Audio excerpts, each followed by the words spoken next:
Have you ever felt totally, utterly helpless during a toddler's tantrum?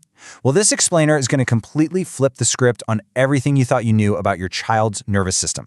Today, we're diving into a totally counterintuitive 60-second method that will absolutely transform how you handle their very next meltdown. Okay, picture this scene. And I'm going to talk a bit faster here because we all know this exact feeling of rising panic. Your child is screaming. Why? Because you gave them the blue cup. But somehow, according to the newly rewritten laws of toddler physics, it is the wrong shade of blue, right? You're trapped in that familiar spiral. Logic, out the window. Distraction, not working. Walking away, yeah, that's only making it worse. You can literally feel the tension rising in your own chest. So, what's your immediate human instinct in that moment of absolute chaos? You want to fix it, and you want to fix it fast. You want to control the situation, stop the noise, just rationalize with them. You hear yourself saying, "You're being ridiculous, calm down, it's just a cup." Look, if you've done this, please know you are not broken. You are entirely human. This is exactly how most of us were taught to respond. But as we're about to see, this instinct to correct and control, it's basically throwing fuel on the fire. And here's the biological reason why that fast fix totally fails. When you come into a meltdown trying to control and correct, your child's brain literally reads your reaction as a threat. Their amygdala, the fear center of the brain, it activates and downshifts. They dig in harder. Suddenly, what could have been a quick 30-second fuss over a cup turns into an agonizing 10-minute battle. They learn that their big feelings get them in trouble, so they either have to suppress them or scream way louder just to break through to you. So, how do we break that cycle? Let's all just take a deep breath right here and really slow things down, because this is where we look at how one culture figured out something completely different. In Korean families, there's this really powerful concept called Jeong. Now, it's kind of hard to translate perfectly, but it's all about emotional harmony, deep empathy, and shared presence. Picture a Korean grandmother watching her grandson scream over a broken toy. She doesn't say a word, she doesn't correct him, she simply sits right beside him, places a gentle hand on his back, and just breathes. And within seconds, the crying shifts. It's honestly like watching a storm pass. And you know what? That brilliantly illustrates the actual science at play here. It's called co-regulation. See, a child's brain simply cannot calm itself down yet. It literally lacks the hardware. So they have to borrow your calm. When you panic, they panic harder. But when you slow down, they naturally slow down too. Korean parents just seem to inherently understand that they've got to absorb the emotion first, rather than rushing in to fix it. Because slow presence is, scientifically speaking, way faster than a quick fix. Let's look at how this plays out in the real world with, say, the classic sandwich cut crisis. Without Jeong, the child screams because you cut the sandwich wrong. The Western instinct kicks right in. You correct them. Stop being ridiculous, it tastes exactly the same. The result? Massive escalation. But with Jeong, the exact same sandwich crisis happens.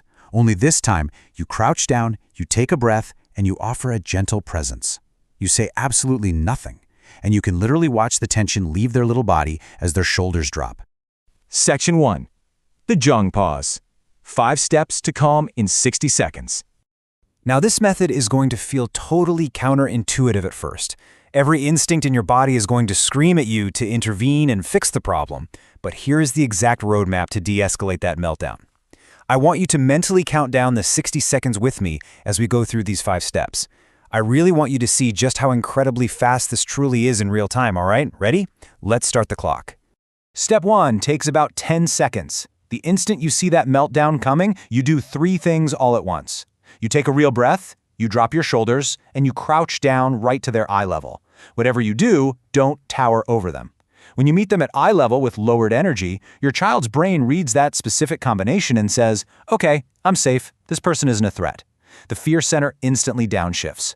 Boom. That's 10 seconds done. 50 to go. Step 2 is silent connection, and it takes just 3 to 5 seconds. You're at eye level, but you do not speak yet. You just make grounded, gentle eye contact.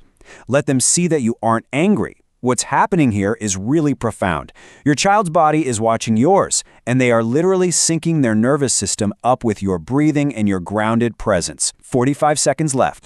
Step 3 is gentle touch, taken about 10 to 15 seconds. Still, without using any words, you lightly hold their hand or maybe just rest a palm on the shoulder or back. Now, some kids won't want to be touched, and hey, that's totally okay. You adapt. But the neurology here is incredible. Your calm, steady touch sends a direct message to their brain saying, "This is survivable, you are safe, and I am not leaving." A lot of times the tantrum completely stops right there. 30 seconds to go. Step 4 takes another 10 to 15 seconds. Now, and only now, do you actually speak. You name the feeling. You witness it without any judgment. You simply say something like, "That toy broke, and you're really sad about that." Now, quick warning here. The crying might actually get a bit louder for a brief moment. Don't panic, that is actually a good thing. It's a healthy release of their nervous system processing the emotion because they finally feel understood instead of corrected. 15 seconds left on the clock. And finally, step 5, breathe together for the remaining time. This is an invitation, never a command. You just say, let's take some deep breaths together when you're ready. Notice that word, together. You aren't isolating them. You aren't sending them to their room to calm down alone. You are proving they aren't stuck and they aren't alone. By the end of these 60 seconds, the whole intensity has shifted from frantic to connected. So what actually happened under the hood in that 1 minute? Well, during a tantrum, the emotional brain completely hijacks the logical brain. That's exactly why your perfectly reasonable explanations just bounce right off them. But by using the Jeong pause, you're using emotional attunement to create what's called felt safety. And the minute they feel safe, their logical brain comes right back online. You haven't just stopped a tantrum. You've literally prepped their brain to be ready to process and learn again. Section 2. Rewiring the brain. What to expect. But what happens when we zoom out and start using this consistently? Because the real magic here isn't just stopping one meltdown today, it's about physically rewiring their brain's reactivity over the long haul. Let's set some expectations with a little timeline. On day 1 of trying this, your child might actually scream louder. Why? Because they're completely confused by your new calm reaction. Don't look at that as a failure. By day 3, the crying is going to sound less frantic and more like a genuine emotional release. By day 5, sure, they might still melt down, but they'll recover in half the time. And here's the best part. 6 months in, they'll come home with a real problem, like a mean friend at school, and instead of throwing a rage tantrum, they will simply crawl right into your lap and tell you the whole story. Why? Because they trust your pattern. And that brings us to a pretty powerful realization. That's not just tantrum management. That is trust. That is deep emotional security. Your child is learning the absolute most vital lesson any human can learn, that their biggest, messiest feelings do not push you away. That emotion doesn't equal abandonment. Learning this right now transforms our entire foundation for who they're going to become as an adult. I want to leave you with a final thought to take away from this explainer today. Remember that blue cup from the very beginning? Well, after the 60-second Jeong pause, the cup is actually still the wrong blue. The sandwich is still cut wrong. You can't fix the whole world for them, and you can't magically unbreak the toy. But starting in the next 60 seconds, the very next time a meltdown hits, you have a choice. You can't control the chaos, but you can absolutely choose to be their steady ground. So, will you choose to be the calm they need? Try it out today, and just watch how it changes both of you.